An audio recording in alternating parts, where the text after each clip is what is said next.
Thanks for choosing us tonight at 5. I'm Faith Woodard alongside Rolly Hoyt. A group of Arkansans made their voices heard at a public hearing today, speaking up for what they say is an injustice for the state's transgender community. And the state wants to remove the option for gender-neutral markers on driver's licenses and IDs. DFA 11's Brooke Buckner went to that hearing that has to happen for them to make that change. Brooke? Rolly and Faith, 11 people stepped up to the podium at today's hearing to give their opinions about removing the X option on state IDs. They said it could do more harm than good, and they encouraged the DFA to reconsider. Since the announcement of this ruling, trans people statewide frequently contact our organization expressing fear and confusion over this current attack on our community. Tiana Estelle with Intransitive Arkansas says, as a member of the trans community, this rule change is concerning. Trans adults are terrified to renew expired IDs, and trans people new to our state and needing Arkansas-specific driver's licenses are in limbo.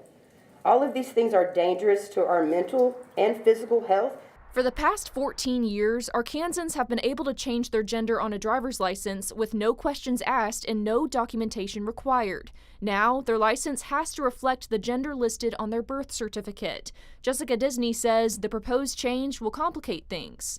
As a result of previously having a mismatched marker on my ID, I have been denied the ability to conduct financial activities at a bank and at a business that questioned the validity of the license due to my listed gender being male. Another concern of Disney's, health care. If I should be in an emergency situation, unable to respond to medical professionals who need the best information possible to rule out issues and determine my method of treatment, if my ID matched my birth certificate, it would provide them with information that is incorrect and could cause them to misdiagnose or implement treatment that could cause lasting harm to my body. In response to the judge's ruling on the temporary rule, DFA Secretary Jim Hudson said, in part, "When I joined DFA, I immediately began a thorough review of all internal policies and procedures to ensure they met the requirements of Arkansas law. I quickly determined the internal process of allowing individuals to change their gender on their driver's license or ID was not consistent with Arkansas law." Now Disney, Estelle, and others say they hope the DFA reconsiders this decision.